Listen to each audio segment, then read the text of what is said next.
Everything you are not seeing is not something that's missing. It's just building the sense of period just as much as the clothing, just as much as the slightly off accented words, just as much as everything else.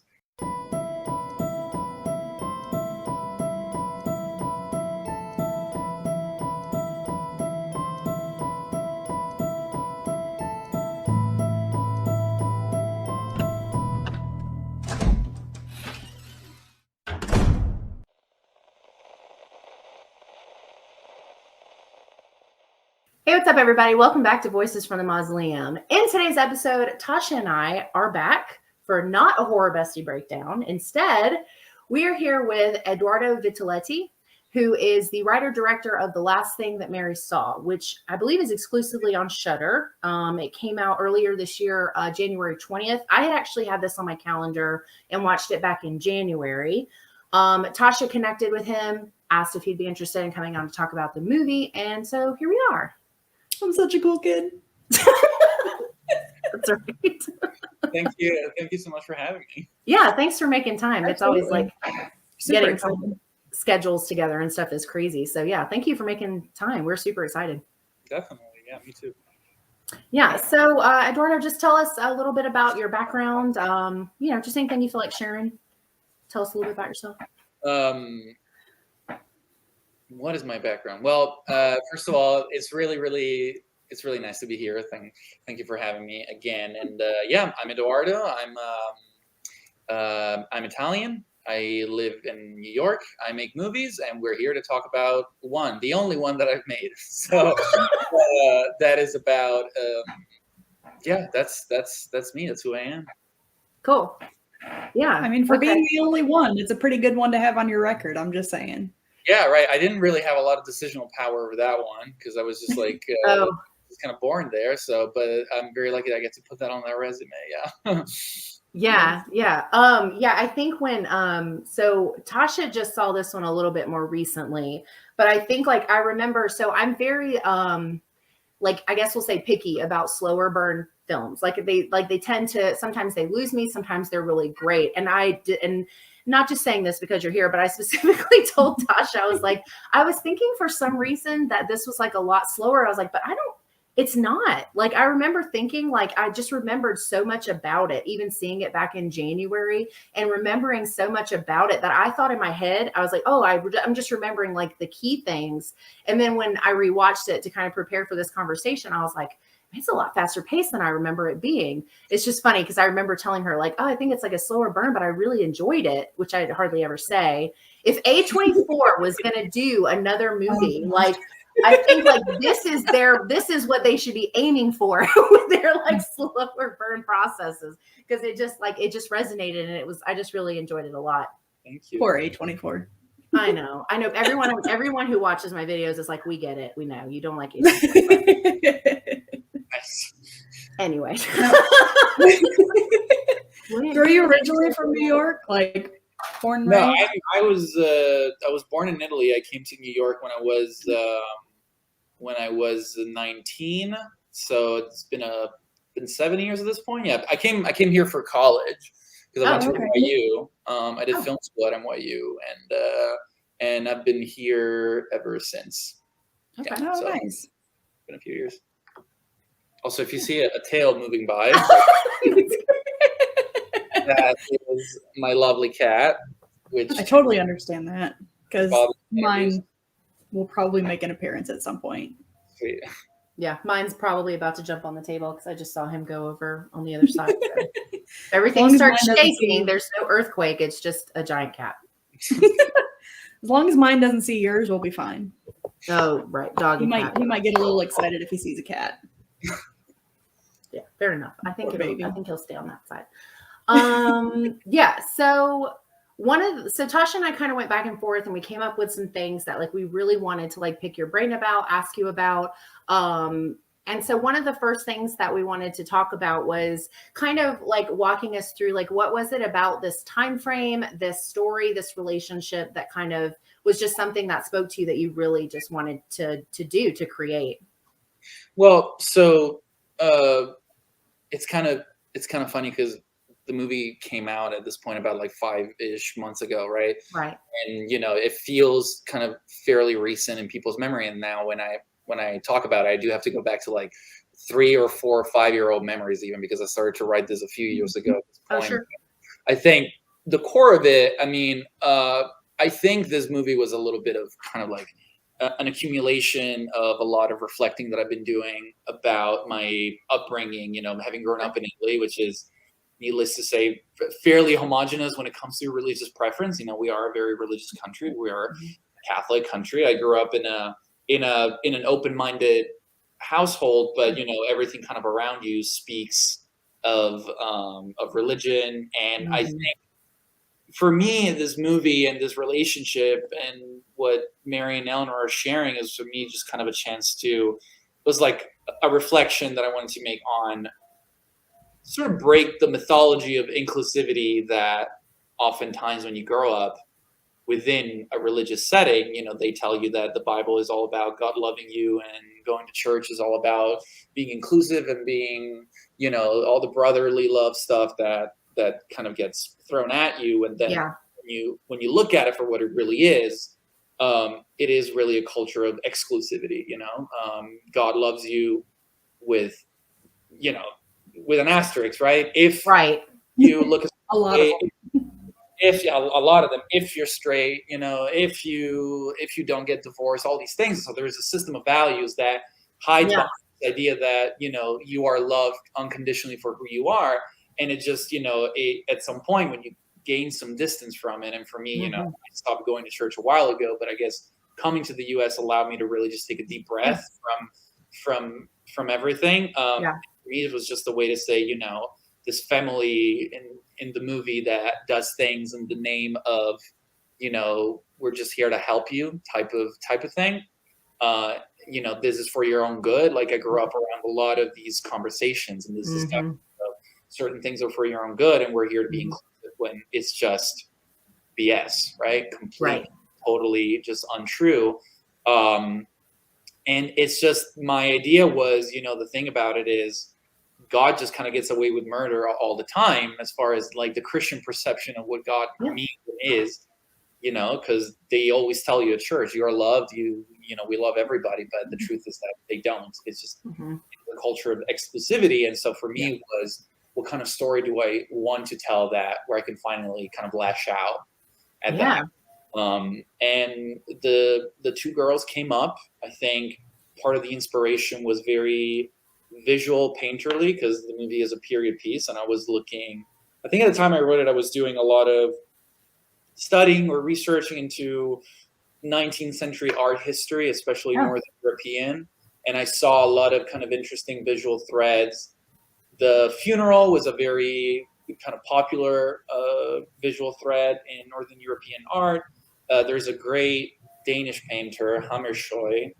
I'm totally butchering his name probably, but he has like a series of paintings of female subjects, especially maids, in these beautiful 19th century, very almost like still life, but like paintings with female subjects looking out the window, being in a kind of standing with their hands joined, almost like they're in prayer, and they're just very calm and sort of hypnotic in a way. And I think that got me started on, okay, this household where you feel like if you just walk around, you can hear the floor creaking, and there's this maid character that reminded me a lot of these paintings that I was looking at. And I think kind of personal life, background stuff, and that sort of joined together into this story. Wow, that's awesome. Have you gotten like any negative feedback from people who were like all offended and that kind of thing, or does everybody seem to pretty much be on board? No, I mean, I think I wouldn't know, I guess, to some degree. No, I think, like, funny thing about it is that the one country that I would really like to release my movie in, which is my home country, like, we haven't been released in Italy yet. So I'm curious to see, like some people maybe from my town or like from my life haven't watched them. Like I said, it felt like what was happening inside my house and my family, like very very forward-thinking parents. Right. And everything is just like the town aspect of things. You know, you don't really separate what is not religious from what is religious. So we'll see. Maybe they'll watch it and they'll just not, and you know, they'll like me a little less. But I don't think so. You know, it's just I think collectively we're all kind of realizing the contradiction of this culture of it calls itself inclusive, but that, I mean, it also takes pride in not being inclusive, really. So it's just still there. So I'm sure that I would find a lot of people feeling the same way. Yeah. Yeah. I think the religious side of it is actually what was probably one of the most appealing parts to me. I grew up in a Southern Baptist house, which is like, I don't know, a cult. And it's like, so when I reached a point in my adult life where I started like legitimately questioning, like, I lost a niece that was 2 years old and that didn't make sense to me. I knew, just a lot of really bad things that had happened. And you start thinking about all these things that you're told and all this stuff about purpose and like, oh no, it's for this greater reason. And it's like, yeah, but it's a 2-year-old, like I'm going to need something more than that. So when I started, like anything that has to do with like questioning religion, trying to flip it on its head, bringing all of these things and talking about them in a unique way, like in this film, I'm all for. So I loved those elements a lot. I thought that was all like, it was super clear. It resonated with me because I grew up in a super, like, I guess like not super religious, but my parents were definitely believers. And so I grew up with this understanding that like,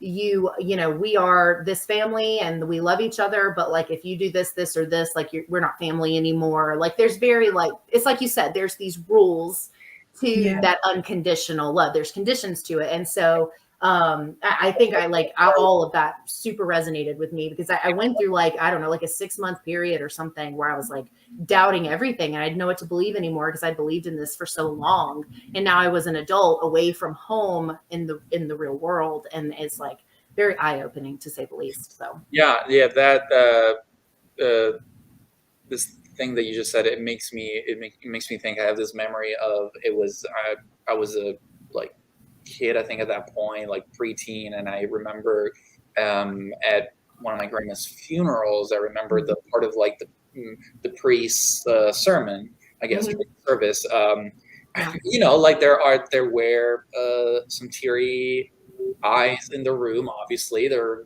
were some sniffles. People were sad, and I think the priest's kind of sermon was all about. There's this quote that I never forgot, which is, don't blame God for taking this person away from you because he gave her to us.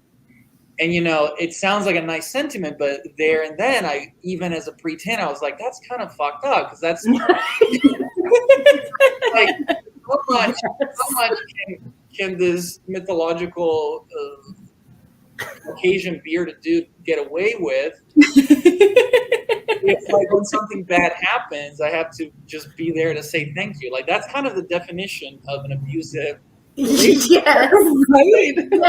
So I think for me, and I mean, I know that a lot of people find comfort in religion, and I have absolutely no problem with that. And as much as I don't practice, I just still consider myself a spiritual person. I don't know what the heart of that looks like anymore.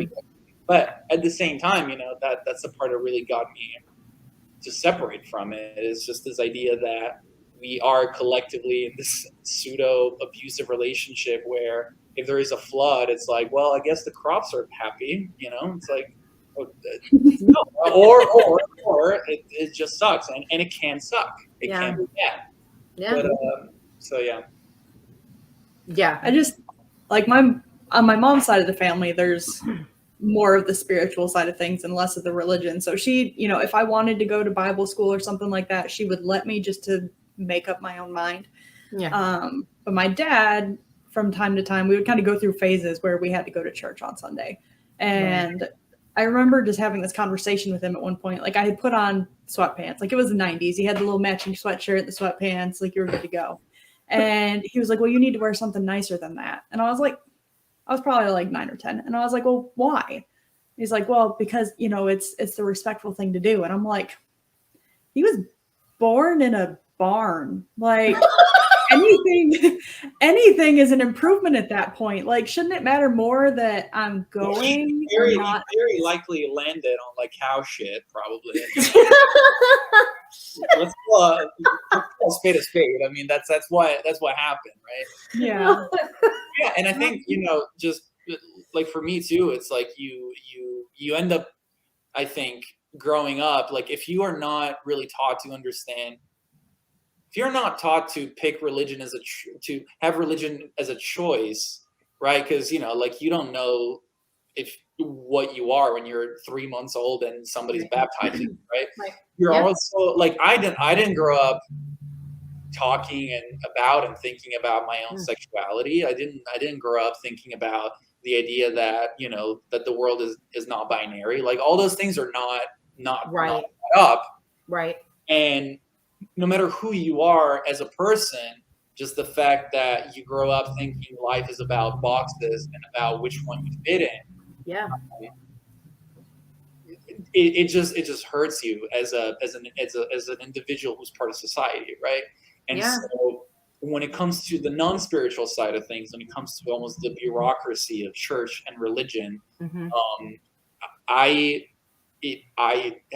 had to go out of my way to learn to be a better person. I don't think that's a good thing. Like having to avoid what's in front of you in order to become a more conscionable, a more understanding person. I mean, it's pretty bad.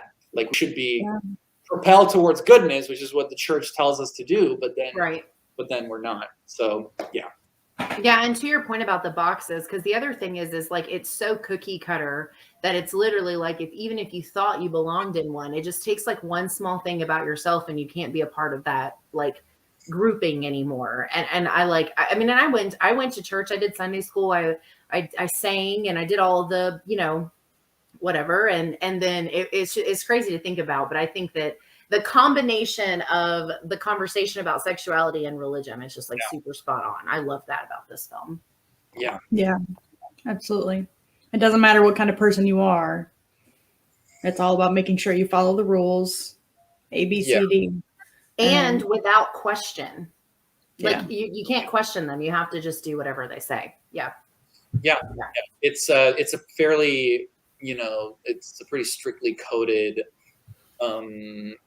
system, and that's the thing. You know, for me coming here, like I know that also living in New York means something. You know, my experience of living in the U.S. is very different because I live in New York, which is its own kind of a fake little bubble, right? But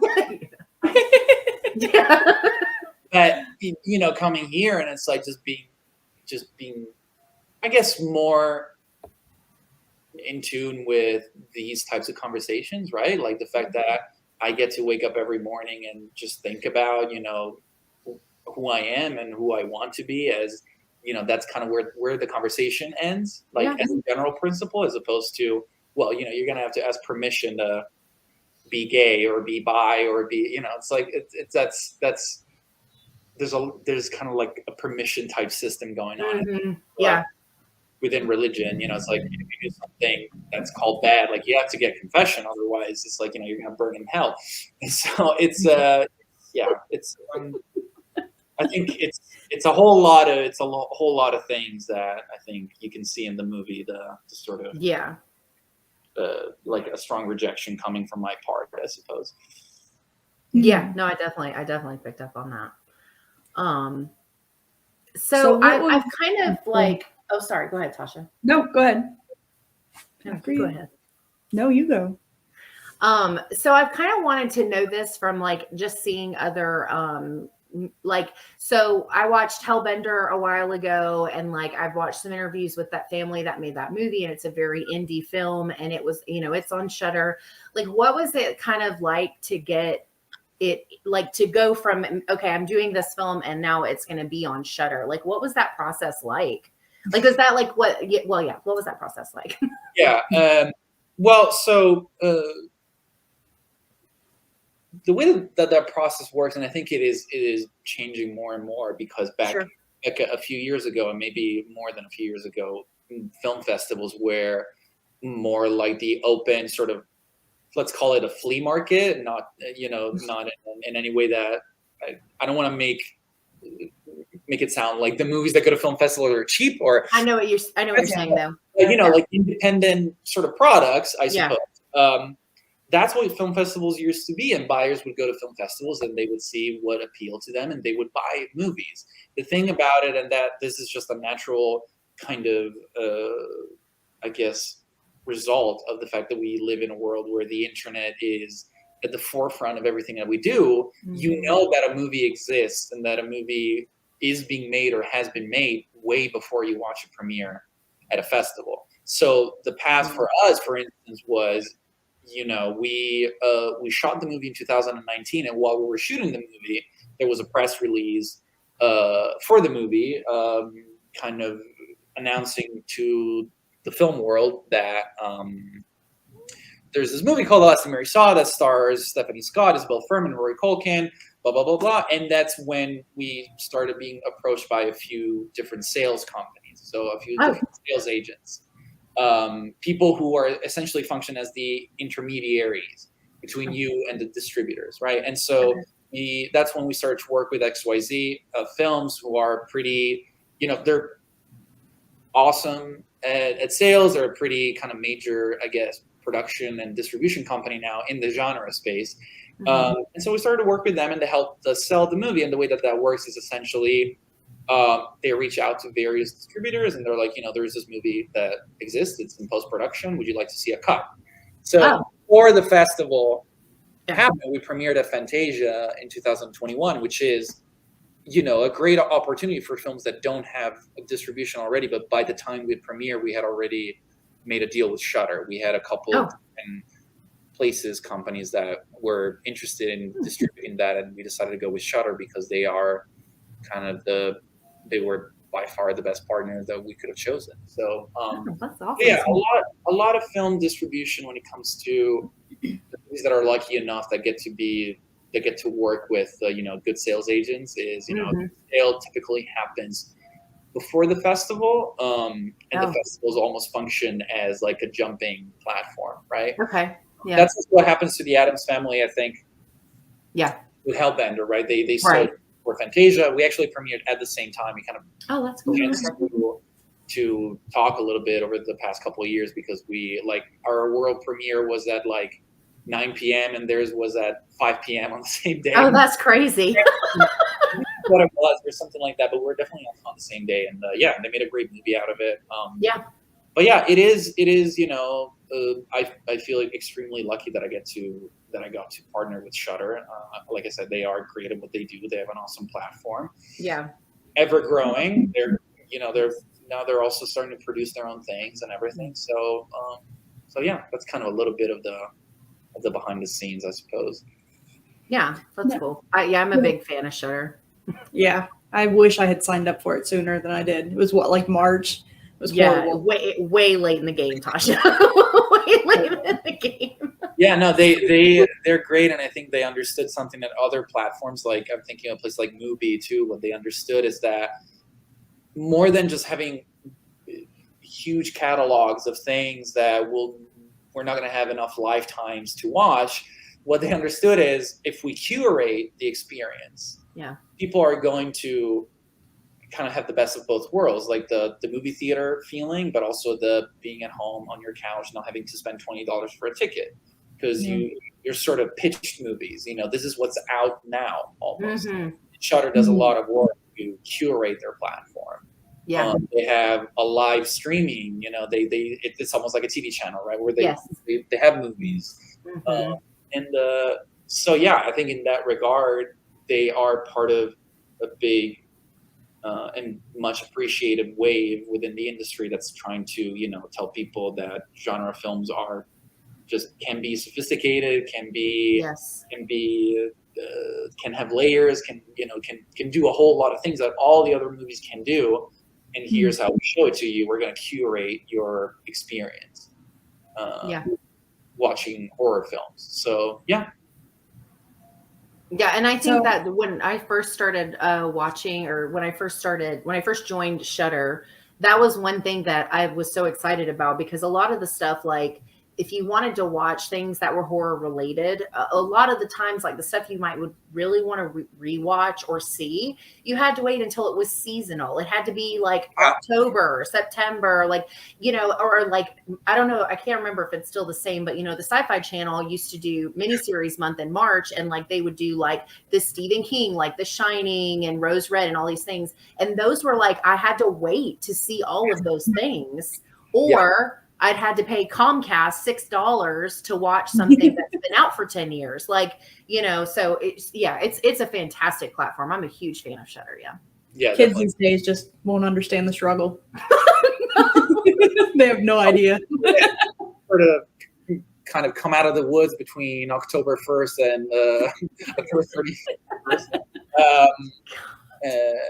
But now, I mean, when we came out in January, they had us and another movie that was sort of folklore themed, and other, I think, titles that were folklore themed, and they called it, they were releasing all their folk titles. Oh yeah. In that month, so they find a way to, like I said, to curate your experience so that all year round you get genre films that are almost, like I said, pitched to you. Yeah. Like you're going to a movie theater and you're choosing which one to check out. Mm-hmm. So how involved did you get to be in the casting process? Because that is a badass group of people. I concur. That is phenomenal. Yeah, they are awesome. They're an awesome bunch. I'm beyond lucky that I got to work with them. Very involved. I mean, I worked with a wonderful casting director, Kate Geller. Okay. She, it kind of all starts with, who are the 3 or 4 names that we're kind of putting our let's call it the 3 or 4 names that make our basket, and we're going to put all our eggs into it as far as effort to try to get them. Also financially speaking, they sort of higher tier actors. Which for a smaller movie like mine made on not a very not an easy budget. My casting director pitched me a few different names, and from the list of names, definitely the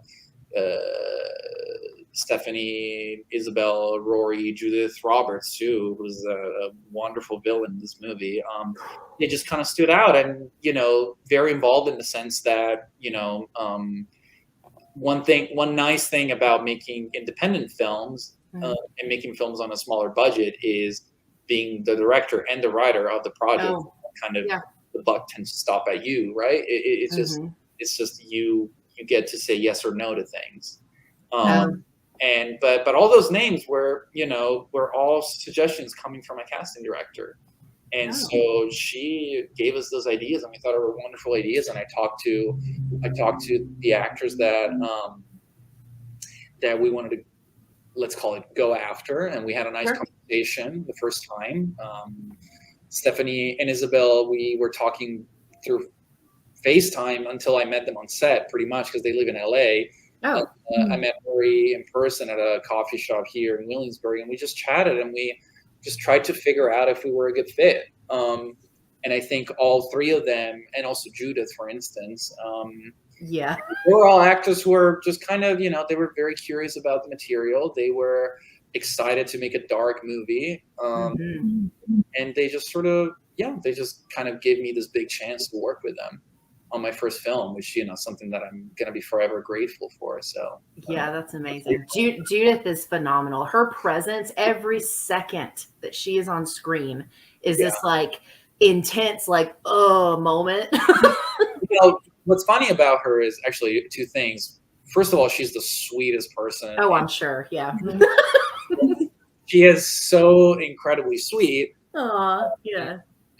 Hardworking, extremely talented, but really just like such a sweet human being. That's number 1. And number 2, the funny thing is that she worked a lot in New York. She lives here and everything, and she was a fairly well-known theater actor here in New York. Like, she has been throughout the years, and a lot of my cast members, like the other members of the family especially, they're all local actors. They're all New York actors, and they've done a lot of theaters. And so all these actors, when I told them, so the head of your evil family is going to be Judith, they were just kind of on their knees. I mean, they were so happy because, like, as actors, she's a very meaningful and inspiring kind of figure in New York, especially. That's like awesome. the actor that plays Mary's mother, Carolyn McCormick, she at some point she showed me this photo of an opening night.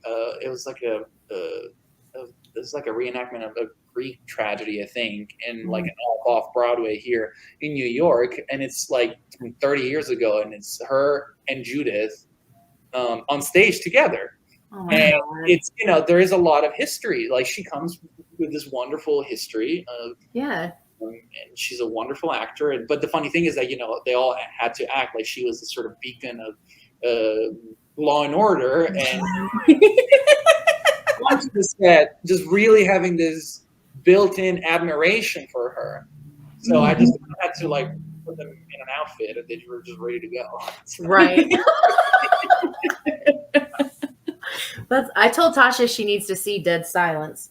That was the first film that was first like introduction to Judith ever, was that movie. And that is the other funny thing. Okay, I hadn't seen it before I watched the movie.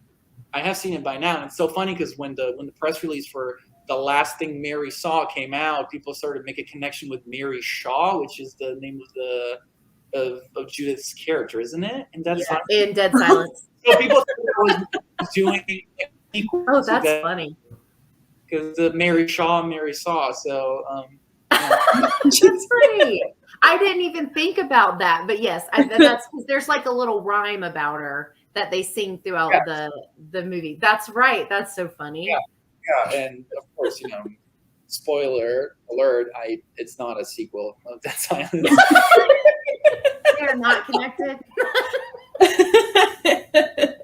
A universe where Mary Shaw is the last thing Mary saw. No. Yeah, oh, that's funny. I didn't even think about that. That was the first thing I'd ever seen her in, though. So when I saw before I watched this, I try to watch a lot of stuff as blind as possible. And so I didn't look to see who was in it. I just had it on my calendar and I watched it. And as soon as she came on, I was like, oh my God. Like, I immediately was like, she was so good in that puppet movie. I could never remember the name of it until we started having more conversations about it recently. But yeah, I told Tasha she definitely needs to see that one because it's phenomenal. It's really good. Yeah. I'm still trying to get caught up. I've off and on liked horror since I was a teenager, but it's only recently that I've really like taken a dive into it. So like I started watching the movie and I was like, oh, that's the girl from that orphan movie. Like, and then we're going through. I'm like, that's Rory Culkin. I said the same thing. Yeah, she still gets fairly often. She gets recognized from that, and it's funny because now the new movie is coming out too. So we're into like an orphan renaissance now. She told me a little bit about it, and it sounds interesting. Yeah, weird and like wonderful. I'm curious to see what they cooked up. Yeah. And Rory Culkin is phenomenal in a horror scene. Like Scream 4 is like one of my favorite Scream movies. So when I first heard his voice, I was like, because you know when you first see him, he's covered. Like you can only see like a section, and then when he actually like unraveled, I was like, I knew it. Like I knew that's who that was. He's so good in those like. I don't know. Like, there's just something I loved him. I told Tasha this last night. We were talking about everything. I was like, he's so good in these types of films. Like, he's just so good. Yeah, he was very excited to make this movie. He was very excited to just kind of enter this world. And it's kind of funny because when you watch the movie, he enters the story more or less at the halfway point, maybe like a little bit later. Halfway point. And it's funny because we shot the movie over 16 days, which is really tight. And he was actually on set. It's incredibly tight. Yeah, not a lot of a lot of great memories and a lot of not so great memories. He came on set for like the last 3 days because he was shooting something else prior to that. And it's funny because like his entrance in the story felt very similar to his entrance on. Oh right. Later, and just sort of everybody, you know, by day 14 on a 16-day independent film shoot, Oh, wow. everybody is like, we're just kind of on the floor. We're like just crawling to set. At this point, we're tired. And he just came in, and I think he gave everybody just kind of this buzz a little bit. Good. All electrified by his performance. And it was this nice little push of energy that we all loved. And he's fantastic. He's fantastic. I promise you, I told him that. He gets very embarrassed about compliments sometimes. But I told him this. I was like, there's not a bad take in that. In the hard drive of the whole movie that I have here, there's not a bad take. Because he's always doing something interesting. And I think as a filmmaker, you want to, having the opportunity to work with actors who, whether they do it right or wrong, they're always doing something interesting. I mean, that's just a wealth of material that he just gave us so generously. He's awesome. Even as a kid, I mean, Signs is one of my favorite movies. And I mean, he was great in that too. Think about Signs. You're right. That didn't even register. Didn't even No, think about that one. he's a horror royalty, but pretty much, like, as far as I'm concerned, at least, because I remembered him from Signs as well. Yeah. So no, he's been, as far as genre filmmaking and in general, he's been around the block quite a bit. No, he's and that is also helpful, working with Isabel and Rory. I mean, even Stephanie, she was in one of the Insidious films, right? So yes, and having this familiarity with the genre, it helps. Yeah, I'm sure. So you had mentioned like doing some research, and you talked like very briefly on that. I was actually curious about like what kind of like preparation, especially now that you just said 16 days. Like I can't wrap my mind. I know. I can't even like. I can't get laundry done in 16 days. Like, I don't know how you feel like. That's a very good skill, actually. I'm going to use that next time I have to try to explain to someone how window business. Just think about your. Yeah. It was actually 15 days and a half because the last day we had to, not the last day, but the last day on location before we moved to a soundstage for a couple of scenes. It was like we had to cut it in half. But yeah, sorry, what were you saying? Oh, no, I was just going to say, especially now that you've said that, I was just curious, like kind of like thinking about, period correct things, right? So like, I actually, fun fact for people who don't know this yet, I used to do historical reenactments for Civil War.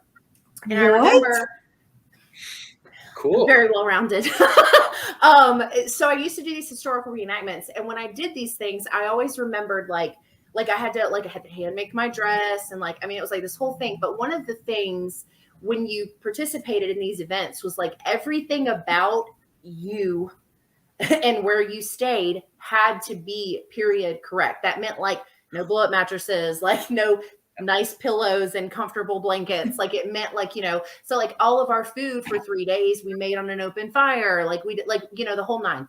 And so I'm thinking about doing it, not making a film and how hard it was. And like, really like how much you had to know to be able to be historically accurate. Like, and I'm just kind of wondering like what kind of that research or those thoughts had to go into things like lighting and sound and like, cause not so much like the clothing and stuff, but just like the actual like parts that include like that were about filming specifically. Yeah, that's actually a very good question because I think a lot of times people tend to focus on the more obvious elements that make a film look historically accurate. Things like the costumes and the accent and the location, all things that, I mean, we put a lot of work into. No, sure. Yeah. But when it comes to like how you shoot the movie, actually, so for me and my cinematographer,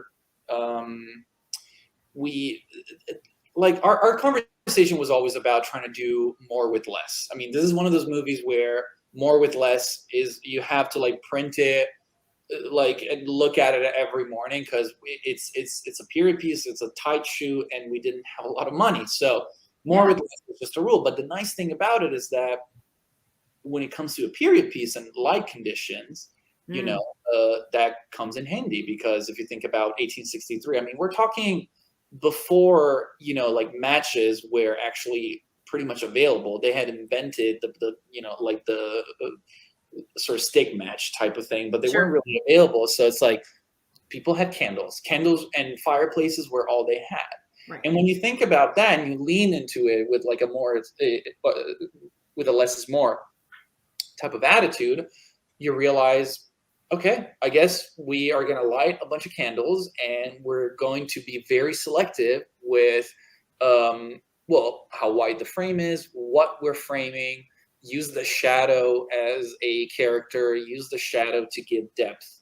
Yeah. And actually, my cinematographer, David Cruda, he always tells me it never took a long time to set up for a shot because he and I were being very deliberate about everything you are not seeing is not something that's missing. It's just building the sense of period just as much as the clothing, just as much as the slightly off accented words, just as much as everything else.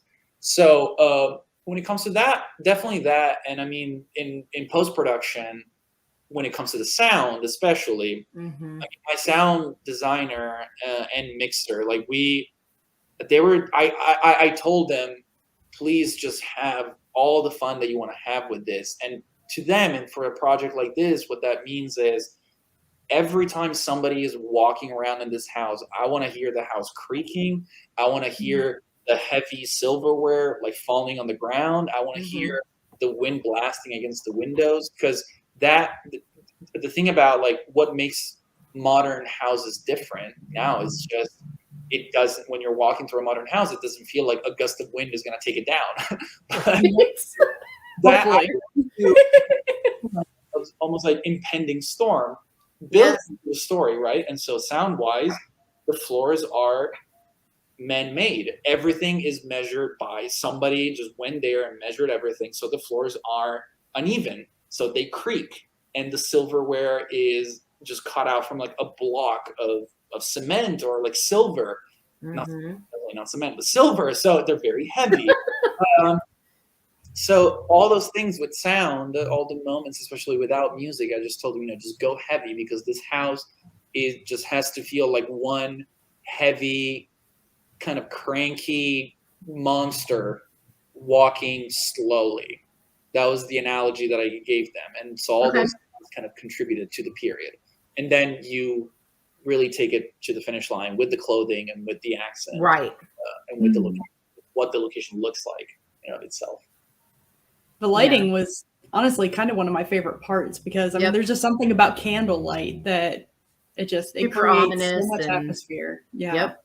And it was kind of funny because when David and I were shaping up the look of the film, I started to show him some frames from movies from, like movies maybe made in the 60s or 70s, set in the 60s and 70s, but it was like a close-up of someone sleeping in bed, like very, very like harsh shadows, maybe candlelight, just because it was a stylistic choice in that particular movie. And I remember showing it to them, and I would tell him, like, look, if you don't tell me that this is a 1974 movie based in 1974, this could easily fit the visual bill for 18th century, because what the shadows look like, because of the sort of film grain look to it, the candle aspect of it. So it's really about looking at what you cannot frame because you don't have the money and you don't have the light as a plus as opposed to a minus. That's awesome. It turned out phenomenal. I mean, I'm biased because we invited you, but well, and the reason I actually even thought about this question when we were talking about it is because I promise I'll keep this A24 comment really short. I didn't really care for The Witch, but one of the things that they did when they filmed The Witch, which is also a period piece, that I had like crazy respect for and absolutely blew me away, was that every scene, the lighting is period correct. They did not use any modern lighting in any of their scenes. I'm sitting there thinking, I'm like, well, I mean, like that certainly is going to make things more effective, because I mean, like you're talking about between the shadows and the way it's shot with the candles and like the scene and framing the moment rather than like everything. I don't know, like it just works. So I was like, I wonder like what it was like trying to use lighting to film this movie. And it just like, that's kind of where it came from, was because I read that was the case with The Witch. And I was just kind of like blown away to like think about what would have to go into that to make it look authentic and be like, and actually use like real candles and, that kind of thing. No. And I think for me, having to direct the movie, it just also that kind of creative process. It helps you. It teaches you to remove yourself from the issue a lot, because I think when you're directing a movie, especially if you wrote it, it's your first film, like you really just want to make sure that everything is in place. Like you want to be, not in a bad way, but you want to be as controlling as possible over how things turn out, because you care so much about it.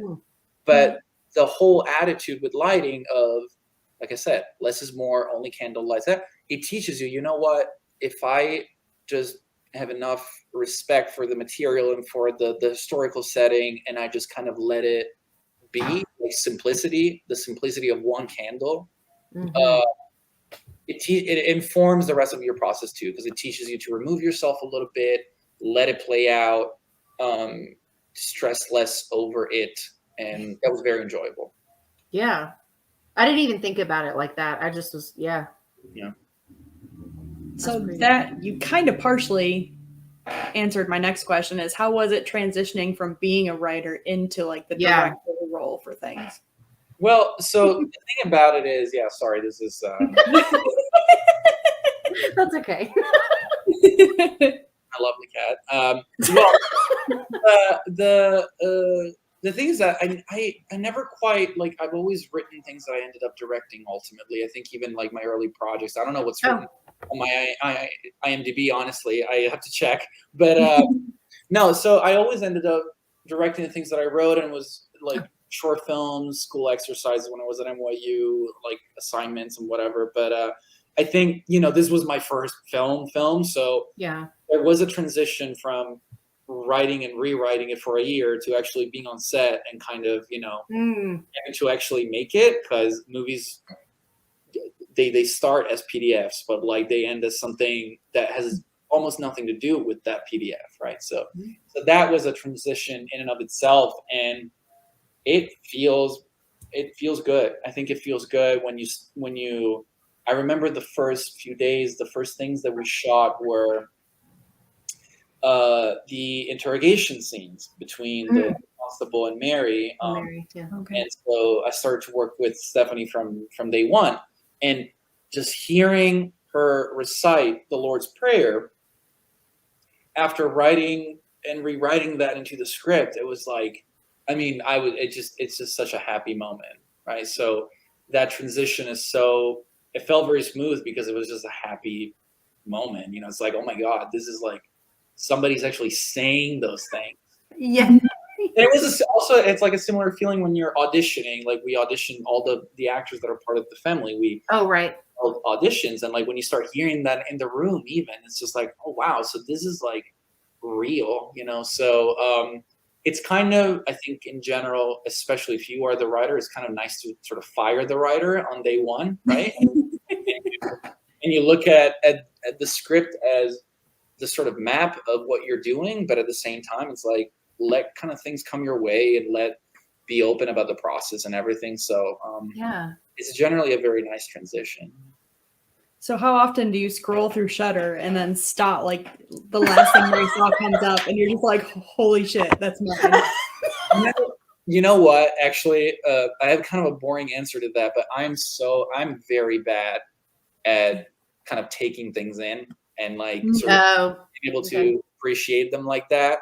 And I remember when it came out, I was with my girlfriend, and we were sitting on the couch, and I was like on my Apple TV, and I was like, I'm curious.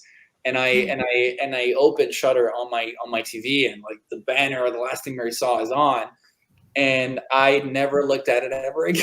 I never looked at it because, it's just, I am notoriously very bad at taking compliments, and I felt like that was just the sort of, I don't know, a compliment on display. And for sure, that's understandable. I feel extremely complimented by the fact that Shudder wanted to work with me. It flattered and complimented, and super grateful. So I just took it off. Couldn't do it. Couldn't do it. So funny. I did that, and then I went to read all the negative reviews to sort of balance myself. Reassess. Life's all about balance. That's awesome. Let's see. So okay. No, you go. Okay. What so when talking about what makes horror effective for you as an individual, as a creator, either way you want to look at this, what is an element that you think like horror needs to have to make it effective? But either, you know, if for what you create in your work, or even what you prefer as like a viewer, if they're different, are they the same? Like what kind of works? What do you think is like super important to have? A compelling character's arc, and just as an overall compelling character at the center, like someone it's not even about rooting for, but something I can feel for, somebody whose goal inside the story is emotionally meaningful. I think everything I write, even when I'm working within genre, whether it is horror or thriller, mystery, you know, like dark stories, I think it's easy to get lost in all the tonal stuff, you know, like how dark it is, the story, and what it looks like, and the factor. But the truth is that you have to map out a genre film with your sort of through line being, what does the main character want? Why do I care about them? Why do I want to save them? Why do I want them to save themselves? And so it's that. I think every good horror movie has a little bit of a drama film inside itself. Yes. So it's that. And like when I read other scripts that maybe come my way that are genre scripts, I mean, that's typically the thing that makes me not want to go for a project or continue reading. It's like all the tonal stuff is great and it's so intriguing, and it's cool and it's scary, but why am I here? You know, like who's at the center of all this? So character, 100%. You probably could have guessed that because the characters make this movie. You know what I mean? Like that's, and you know what I think? I was just thinking this as you were answering. I think that what's interesting about the relationship between Mary and Eleanor is I don't think that you have to be specifically a lesbian to be able to relate to these feelings of oppression and like being treated that way, because like I feel like, I mean, I have plenty of people in my life that are straight, that are, you know, homosexual, that are bisexual. Like I know people across everything. And I think that the characters are relatable regardless. Like I felt like that would, so to your point, like that's, you care about them, and that made me care a lot more about the movie. I think that part was that I probably could have guessed that was probably going to be the answer. I remember one little writing lesson that I learned in school that really stuck with me was one of my professors talking about it, finding the universal in the specificity, because films that thematically and narratively try to be universal, meaning, you know, they just end up being broad. But if you find a universally understandable theme within a very extremely specific circumstance, these two girls who are in this house living this life, for these two girls, is like just they're at the core of it. This is a love story about two people who want to get the fuck out of there. Yeah. And they need to save themselves, and they need to run. And for me, that's where it started, and that's where it kind of ended. It's that. It's all about that. Yeah, and I mean that, and kind of this idea of like what you want so badly is the ultimate taboo at that point. You know, everybody's had like that boyfriend or girlfriend they were madly in love with, and they just knew it was bad for them. The parents tell them can't see them, stuff like that. Like everybody's been in that situation where you want something so badly and you're not supposed to have it. Yeah.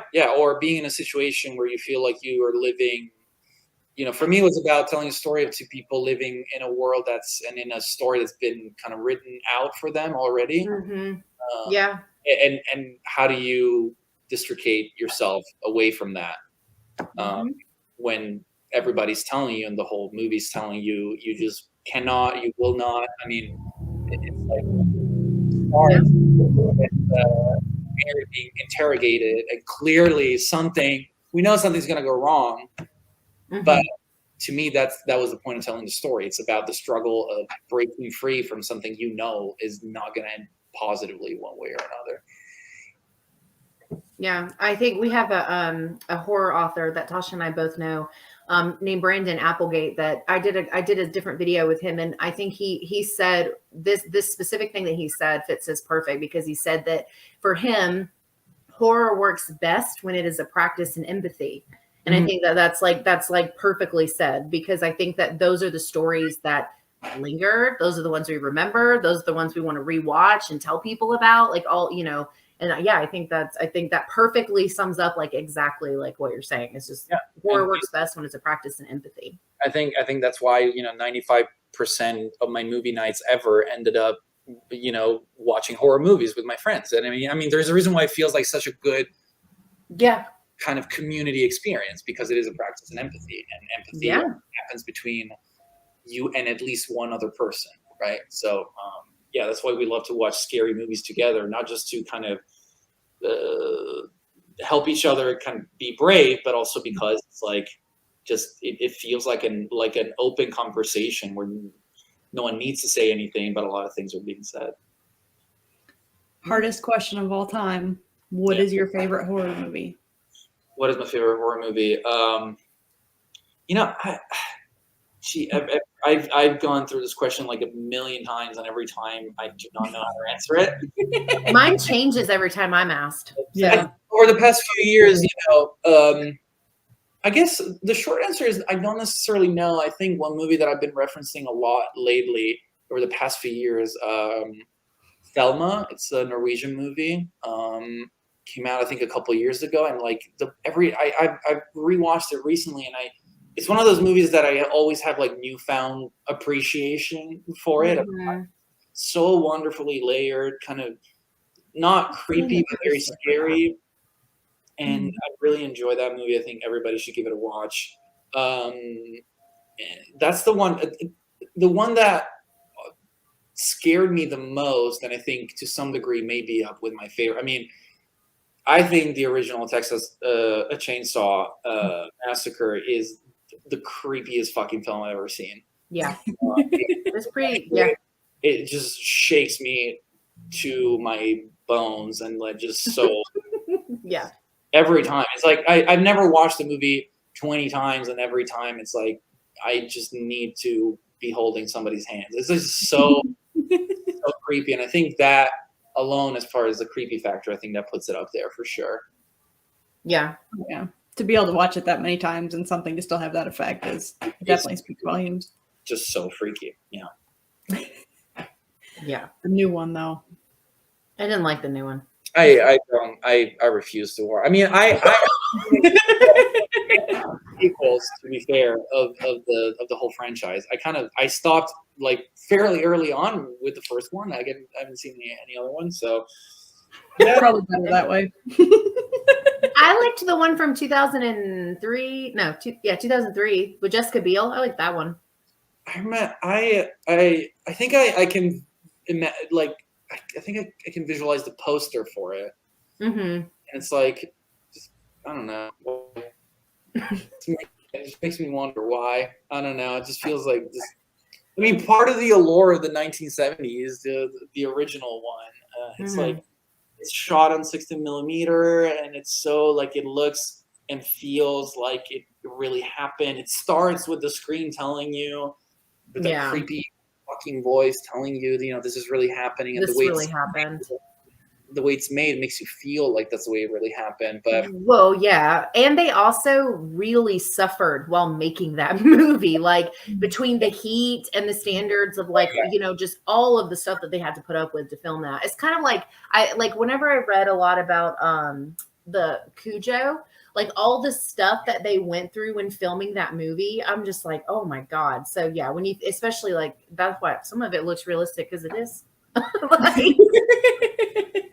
Yeah, I mean, the fact that it feels like it really happened is, I mean, most of the I think that's what really makes it. And I think having been made on a 60 millimeter 1970s camera is just irreplaceable. You can't. I mean, no, yeah, I agree. Modernize that. Yeah, the less scary it becomes. Yeah, that gritty feel just kind of starts to dissipate from that. Yeah, it just keeps you there, puts you there. Yeah. I know we're at like our 1 hour mark, but there is some couple of things about the actual movie that I really do want Anne to talk about.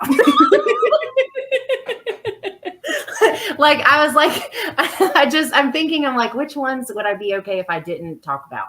And I don't know that any of them I would be okay not talking about. But the problem is I want to sit here and ask everything and get I know. Well, and I know that we're not going to talk about like that one major scene, which is perfectly fine. Obviously, that's like a really big moment.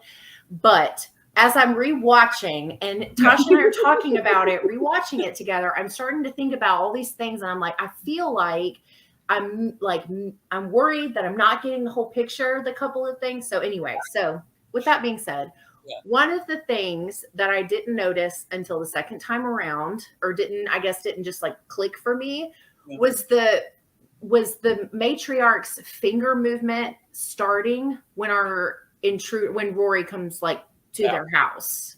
Yeah. And so I'm like watching it, and I'm like paying attention to this part, and then it's like she's moving, and then it changes, it turns black right before, his, like, everything happens between him and Eleanor. And I'm like trying to understand like the relationship between the two, because she asked him, whose voice did you hear? And we learned who it was that called him there, and like all these things. So I'm like, I'm trying to understand bigger picture, what that connection means. If I'm like, you know what I mean? Like if I'm missing like a, I mean, it like for me, it was all in that, like when he knocks on the door, the finger flicks, or rather when the finger flicks, he knocks on the door. He knocks on the door. Yeah. It's just, the idea is that that's the moment, that funeral is the moment that Mary and Eleanor are the closest to victory, right? And so what does evil grandma do? Because she's not a regular grandma, right? She can do things after she's dead, clearly. So I think the idea for me was to create the sense that she almost summoned him, right? To put a wrench in the works, and to kind of finish up this pre-written story that by the end of the movie we realize one way or another was always going to end up that way. That's kind of how it comes in. So yeah, it was a way to establish kind of an unspoken connection between the grandma and the intruder, and the fact that when the girls think that they're close to victory, that's kind of, she's this controlling force, right? No matter what, yeah. This bitch won't die. She's going to beckon and like summon whatever force she needs to summon to stop their plans, and that's what she does. Yeah. So I don't think they ever mention it in the movie where the father gets the book from, because I know he said he's the one that found it originally and then it was taken. Yeah. Do we know where he got it from? Was that ever a part that came into play? I'm trying to remember my own movie. Maybe I have. maybe I finally have learned to separate myself from it a little bit. Wow. An awesome moment for me, actually. But no, I think I kept that kind of purposefully open a little bit, because the idea is, for me, what's interesting about a story like this, and in general, when I write supernatural elements into a story, is to try to eliminate the separation between what's real and what's supernatural, to the point where you feel like, are we living in a supernatural world where normal things happen, or is it a normal world where supernatural things happen? And so the idea of not really saying who wrote the book and where he found it and how it came about was part of creating that language, right? Of creating that language of, it is all kind of, it is interchangeable in a way. I think that's what creeps me out about supernatural stories. You don't know if you are a guest in a monster's world, or if the monster is an unwanted guest in your world. Yeah. And that's where kind of the idea of the book comes from. Yeah. And I think that's perfectly done here, because I definitely, like, the first supernatural thing that happens, I was like, I had just got comfortable thinking that wasn't the case. And then that specific scene happened, and I was like, what the fuck just happened? I was like, wait a second. Stop, Yeah, rewind. that was like part of the wanted effect. I think definitely, yeah. Yeah, I think you nailed that one. That was like and then because it is so like these little blips of moments versus like this total immersion into the supernatural story, like it's that's definitely, I would consider, like a really big strength of this film, because I definitely was not expecting it to go in that direction. And then when it did, I was like, what? And then that's when I started like really rethinking like everything that I had seen like prior to that moment. It does, man. It just leaves you with so many question marks. Like, you just in can't the even best think ways, it. though. Yeah. Like, yeah. It keeps you thinking about it. Yeah. Yeah, that was always kind of part of the intention. I mean, that's a kind of movie that I like to watch, right? And so I try to make things that I would also want to watch myself. And for me, it's like just having all the answers is not a very compelling feeling to leave on, right? And to live with. So knowing, you know, and I think growing as a filmmaker, you learn how to balance that a little bit. Like, you want to leave question marks open at the end of the movie. You don't want to have an audience feel like they don't know where they are or what they just watched entirely. But yeah, that balance for me, I guess that's the ultimate goal, right? Because I do love a movie that doesn't tell me everything. Yeah, or like spoon feeds you. Oh, Tasha said this similar. Tasha, you said this perfect last night. You said, I like when it's open enough to start conversations, but not so open that I have no idea what I just watched. So, I mean, you said that like perfectly last night when we were talking about this, because I'm the same way. Like, I don't need happy closed book endings for me to feel satisfied. Like, and I can't even tell you how many movies I left feeling so conflicted about, and it took me days to decide if I even liked it or not, because it just left me with all these things that I had to like process and think about. And I think that's like the best stuff, the stuff that like lingers, and you talk about it for days after you've seen it, and you remember it really clearly because it just stuck with you. So yeah. Yeah, no, I think that good art is compelling because sometimes you don't even know how to feel about it for a while. Yeah. And this is my last thing, I promise. And then you can go. I know some of my interviews get really long, and then I always feel bad. I'm having a good time. I just feel bad that probably there were a couple of questions where I rambled for a little too long. No, you're in the right place for rambling. You are absolutely awesome. Yeah, 1000%. We digress. We digress a lot.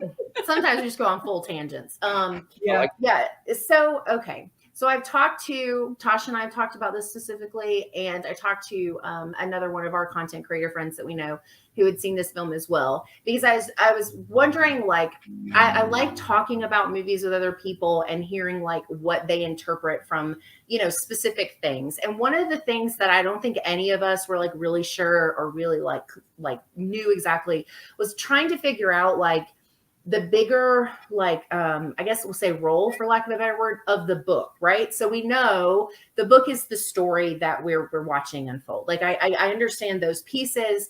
I understand that the book coming into the house is like this big moment because it's like kind of the Kickstarter for everything kind of going in the direction that it goes in. But what I wasn't sure about, because I have my own thoughts on this, but I was thinking about, like, is the book like supernatural in itself? Is it just meant as this like this thing to make people question, or like I wasn't really sure like its role and its impact. Like, did it actually have sway over people? Is it part of something that has to do with the grandmother? Like, I was just trying to get like a better understanding of where this book is, like what it is, I guess, the way that I've always kind of explaining it to people, or like the one of the things that I've heard some people coming away from the movie with is this idea that this book, depending on where you are in the story, this book to me was like a friend that turns into your worst nightmare, I guess, in the sense that it is, you know, for me, Mary seeing the book and Mary seeing the picture of the two girls in the river bathing, for me, it just, I want to build that moment as, you know, she's finding some validation for the things that she feels, right?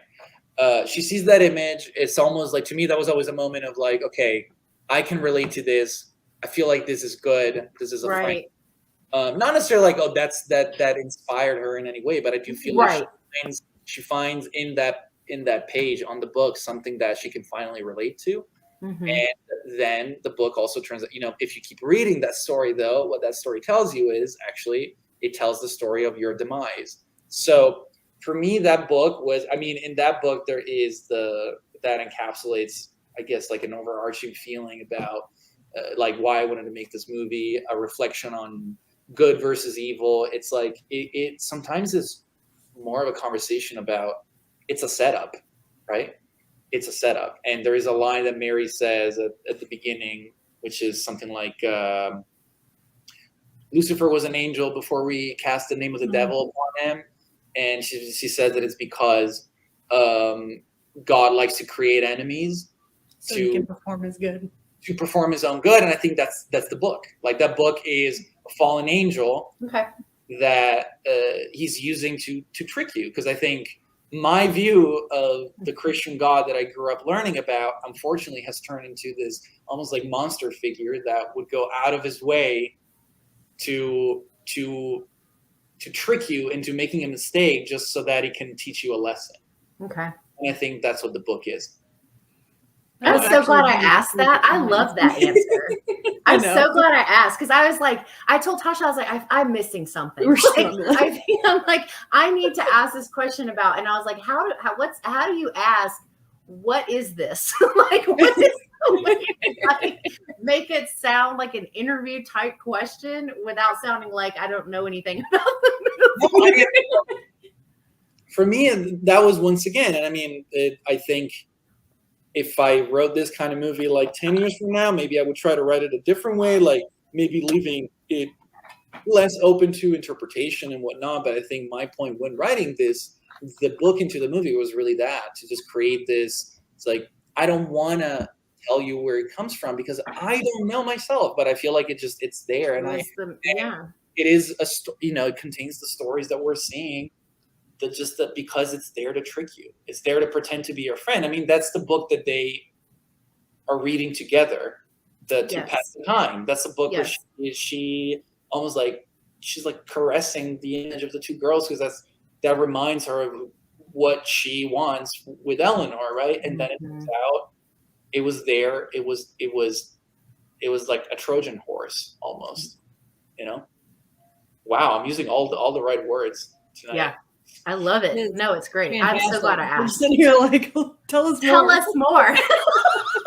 Tell us all the things. That's so funny. No, that's, I think there's, I think you'd said this earlier, but it is really great, because I think this movie is definitely a conversation piece. And I think people from all kinds of backgrounds, whether it's religious or not religious, I think are going to have like all kinds of like interpretations of these things. Because I'm going to be honest, like my interpretation was, I felt like the matriarch had everything to do with that book. Like in my head, you know, like she did this, like this is 100% her. And especially because of one of the scenes in particular, it's just like, she knew what the hell that book said this whole time. Yeah. Like, you know, like, and I'm just like, I mean, what is very much said actually explicitly in the movie, you know, when she eventually, like without spoiling too much, but she does offer the book towards the end. I mean, obviously what's said in the movie is that she had, like, her role in the film is to let the book unfold. Right. Like, and she does very much have to get to this. Yeah, I mean, even when she summons Rory's character, right? His face is like the face that, like, she is completing the story. The idea is like she's almost like this. I almost like to think of her as like this high priestess that is whose job is to let the story unfold. And those two girls killed her. before she could do it. I mean, but that's also part of the book itself. So it's all like part of yeah. She's there to let the story play out for what it's supposed to play out, for sure. God, I love her. Like she seriously is like. I know, she's the best. So creepy. Yeah. Yeah. Yeah, and it's kind of funny because when you edit the movie and you see her face 100 times a day, like you don't realize. I mean, you get desensitized from the creepy factor and everything, but yeah, a lot of people watched it and told me that they were fairly creeped out by her. So she'd be the first one to tell you she's fucking happy about that. Hashtag goals. That's right. Yeah. Well, and I think like we talked about the characters being so important, but yeah, I mean the acting in general. I mean, there's not a single performance that didn't just like like just go over any expectations I could have of. I mean, and everything everyone said, I believed, like everything, and like. There's this one line, and I'm not going to say it, but because it's like part of the scene that's like the big part of biggest part of the movie. But like some of these like these quick moments of lines that they say to each other, you're just like, it just kind of leaves you in this like dumbfounded state of like what, like it just was so good. Like anyway, so they are.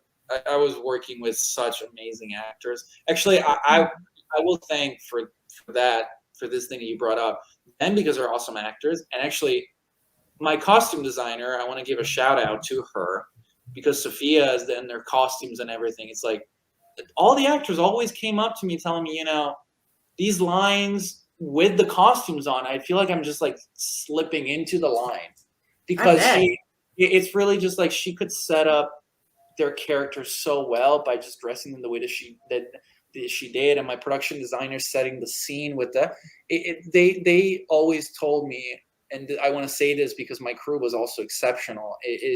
The actors have always told me how much easier their job felt because of how wonderfully my costume designer worked to those costumes out. Well, the production designer worked to make them feel like they were in the 1800s. So yeah, effort, and I was working with the best bunch, both in front and behind the camera. Yeah, that's awesome.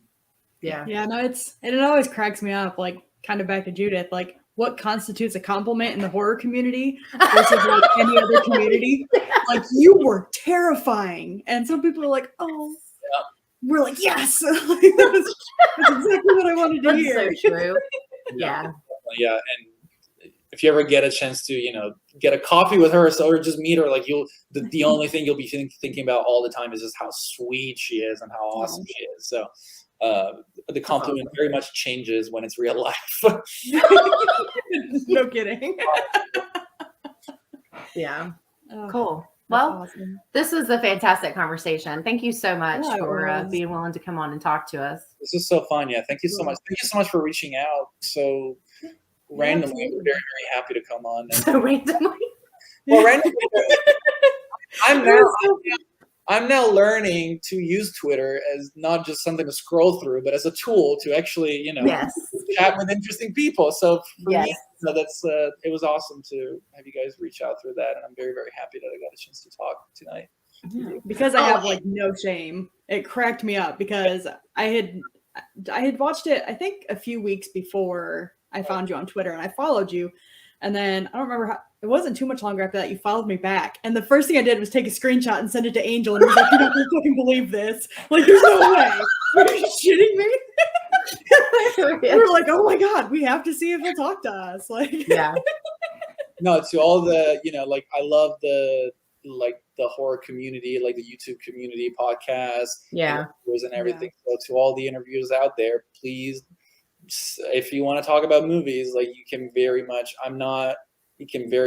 text me on Twitter, message me on Twitter. I don't even know how to say it. I will answer because I love talking about movies, not necessarily my movie, but movies. So just in general. Yeah. I'm here for it. Right. Oh, and so the reason now that, before I forget to say this, so the reason this video is coming out when it does is because The Last Thing Mary Saw comes out on Blu-ray today, the 12th. Well, it will be the 12th by the time you guys watch this. Yes. So yeah, so that was why we just like, that was one of the things for like time frame. Yeah, no, and it's coming out on DVD today, which is the 12th of July. And yeah, you can find it through Amazon. It also comes out for rent on iTunes and YouTube and all the different rental platforms. So from today on, if you Google The Last Thing Mary Saw, you'll be able to kind of watch it from everywhere if you want to rent it too. And also, of course, it's still on Shudder, which if not for my movie, for all the other wonderful movies that are on it, y'all should definitely get your subscription because it is an awesome platform. So it's a gold mine. As someone who had not seen all the classics and stuff like that, like they're awesome. My education has progressed exponentially since I got my Shudder. They're awesome. It's really handled and curated by people who care so much. So they deserve every ounce of subscription and subscribers love that we can give them. So yeah, I've interacted with one of the girls that works in there. I don't want to say marketing because I don't think that's what it is. But so if you're a content creator and you're lucky enough to know someone that already does this, there's this like way to get your foot in the door and get early access to Shudder Originals. And they do like embargoes, so you can't release like certain things before certain times. But I've worked with, I had a complication with like being able to get into my thing. And like even the little bit of interaction I had with this particular woman was like, just like, she was so excited, like so on board with like sending me stuff to watch and was like super helpful and very kind. Like one thing, like, this is how I'll know that I'm really like, on my way is like when I hit a Shudder discount code. Like I have like a horror YouTuber that I follow and he does like horror Let's Plays. And like after a while, when he started getting up there, he had like a discount code, or not a discount code, what is it, like a free, like you can watch Shudder for this however long, like for free or whatever. And I was like, man, one day we'll get there. Yeah, so that's anyway. definitely a good sign that you made it for sure. Yeah. Once the platform that you like idolize is like, yeah, here, like tell your viewers to use this code. Yeah, no, they're definitely awesome, man, and they know how to build like a nice community around their movies and everything. Yeah, that's awesome. Cool. Heck Well, that's all I had. Tasha, do you got anything else? I don't think so. I mean, if there's ever anything we can do for you, let us know. Yeah, absolutely. And same for you. Yeah, this will come out on probably at this part out. This will come out on Tuesday at 3 p.m. As soon as it goes live, I'll probably either myself or Tasha will probably link you, and then we share it across the platforms and stuff. So great. Yeah, all the places. Yeah, all the places, everywhere. Yeah. Well, thank you again so much for hanging out with us. This is a great conversation. We really appreciate it. It was a lot of fun. Thank you so much. It was really fun. I'm very glad that you guys liked the movie. We did. Yeah. Just get to hear it. So now go read bad reviews so that you balance out. Yeah, I'm gonna go read a couple of bad reviews now. I'm gonna do this. We should have planned this conversation so differently. Yeah. All right, awesome. Well, cool. Have a great night, and yeah, you too. We'll talk soon. Yeah, cool. Yeah, thanks. absolutely. Later. Bye. See ya. Yeah, so that was our fantastic conversation with Edoardo Vitaletti, the writer-director of The Last Thing Mary Saw, which is out today on Blu-ray. So good. And renting platforms as well. Yeah. Watch it on Shudder if you have Shudder and you haven't seen it already. And I think we did pretty good with staying away from spoilers. So if you like atmospheric horror and character horror or character-related horror, this is like the bee's knees. You'll really like this one. Yeah, he was fantastic. He was awesome. So good. So cool. So good. Such a cool dude. Yeah. So we'll put all of his information below. And yeah, that's all we have for this one. So hope you guys have a great rest of your week. Enjoy your weekend. And Tasha and I will be back Saturday. What are we doing Saturday? Fresh. Yes. Fresh. We'll see if Angel thinks it's fresh or not. Or is it wrong? I'm going to leave those to you and Horror Fame TV. Okay. Anyway. Good choice. Thank you guys. Thank you guys so much for watching. Enjoy the rest of your week. Have a good weekend, and we will see you in the next one. Bye.